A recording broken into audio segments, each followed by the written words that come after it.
I know this is a bit offish coming from a guy who will hop on YouTube and give you guys advice on how to get a good, second-hand car and stuff like that, and then they get scammed. But hey, it happens. It's life, chief. Talking and doing is two different stuff. But yo, what's happening, YouTube? Of course, the name is Mr. S, and welcome to my channel. We have a channel car now. In this video, I'm gonna tell you guys how I got it and for how much, and also the problems that we're going to be fixing probably in the next video. And then I'm gonna tell you what happened to the Polo GTI, and then we'll also chat about the first car I bought. This is not the first car I bought. There's a car I bought early January and it was a shady deal. I'm gonna tell you guys how I almost got scammed, and lucky for me I survived. So yeah, let's get into it.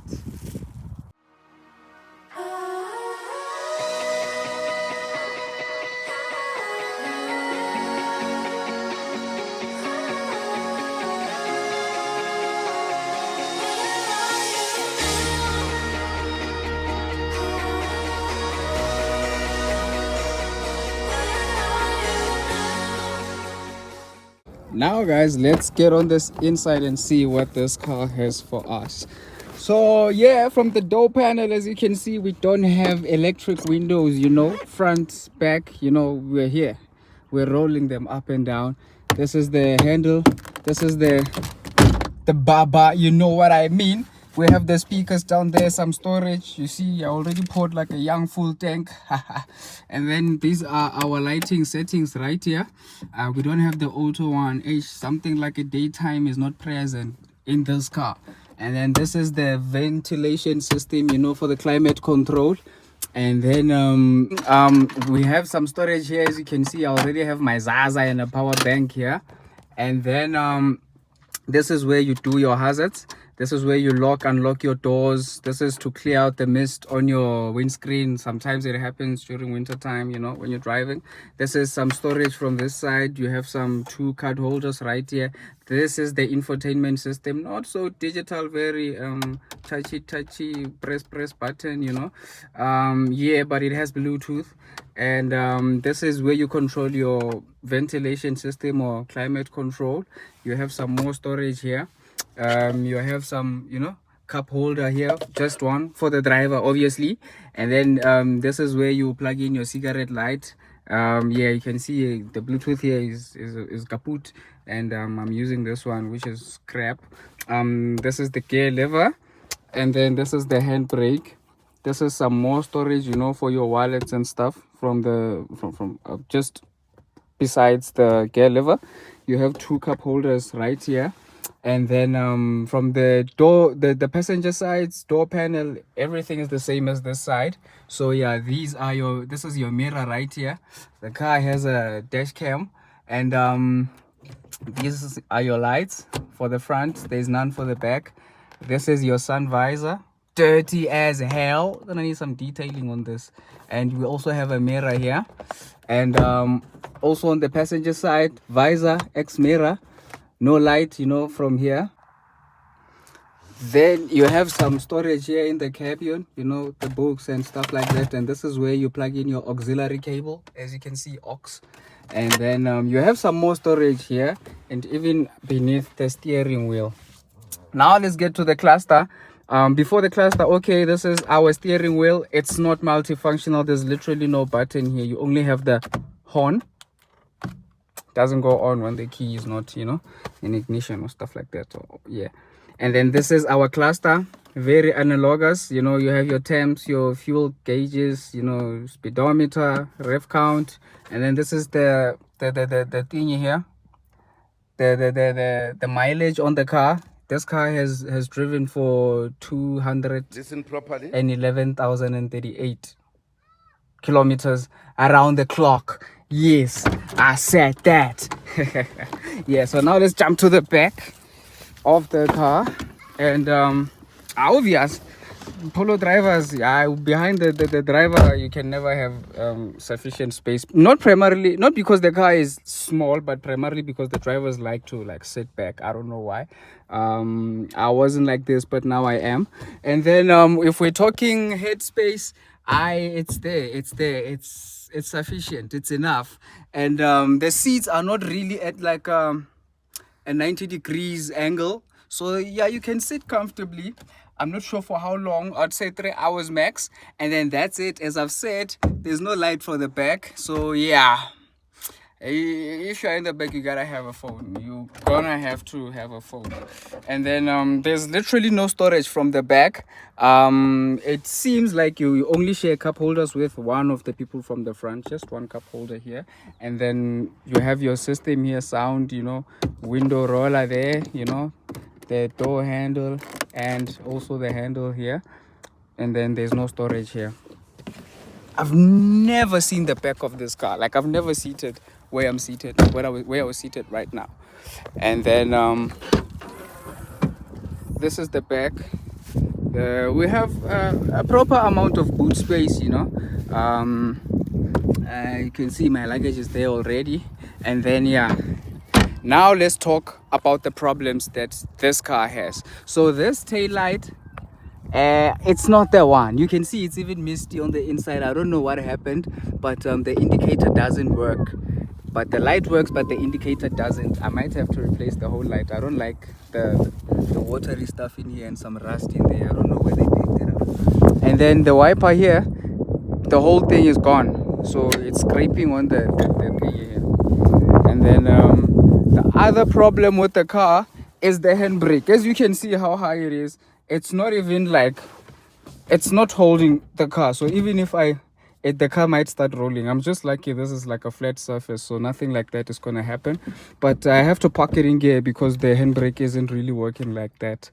And then from there, one of the headlights is burnt. It's the driver's side one, so I'm gonna have to get a bulb for this. And then the other thing are the brakes. So the brakes are gone now. I think I've started to chow metal. No, there's still something there, but I need to replace the brakes of the car. Overall, everything is running properly. Mechanically, we are good. Gearbox fine, suspension smooth, and yeah. So this was a good buy in my opinion. With all that being said, let's check the hood. Let me show you guys how clean my boy is. Yeah, this is everything. It's clean. But something I've noticed that there might have been a coolant leak. The pinkish thing there. I don't know what happened, but they probably fixed it. And yeah, this is it, guys. This is a 4-cylinder 1.4 liter engine. We're running. There's no table here. There literally isn't any table here. We are just hard gloping, my brother. Naturally aspirated, channel. Now let's talk about the cost of ownership and where I found it. So I found the car on Marketplace and it was initially priced at 60,000 rands, but after negotiations we ended up taking it for 55,000 rands.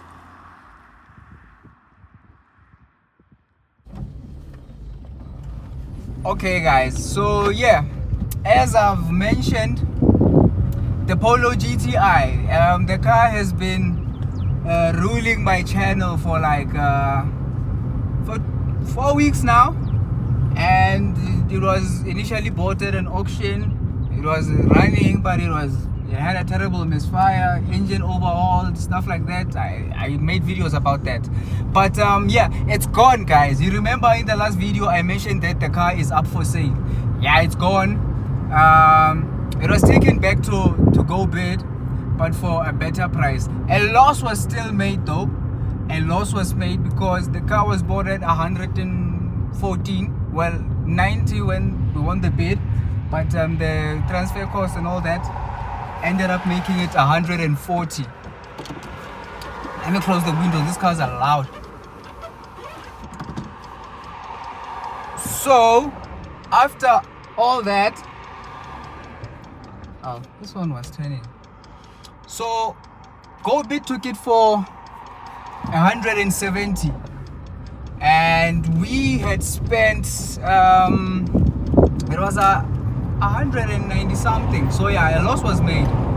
So yeah, the Polo is gone, guys. There's no skid and jump. This is our channel car. Now, with the first car I bought, it was a Renault Clio. I think if you go check the Rock vlog, I was driving the car and I drove it for like plus minus 3 to 4 months. I had fun with it, good times, good days. But what happened with the deal is it was also a non-running car, and then we took it to the mechanics. They fixed it, it was running, but it only had a problem with the anti-pollution system and the turbo.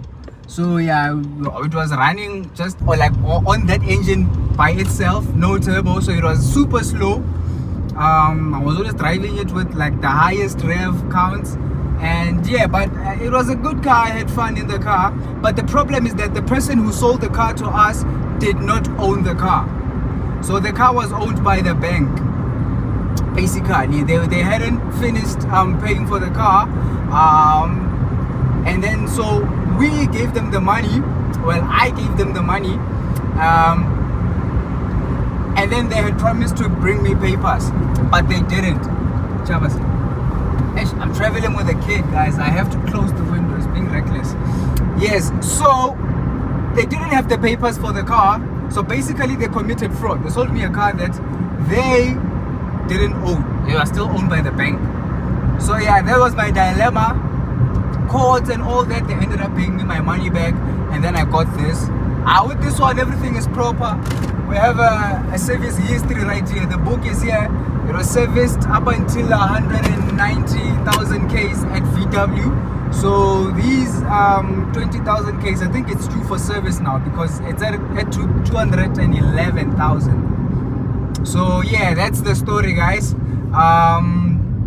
I know this is a bit offish coming from a guy who will hop on YouTube and give you guys advice on how to get a good, second-hand car and stuff like that, and then they get scammed. But hey, it happens. It's life, chief. Talking and doing is two different stuff. But hey, come on, think about it.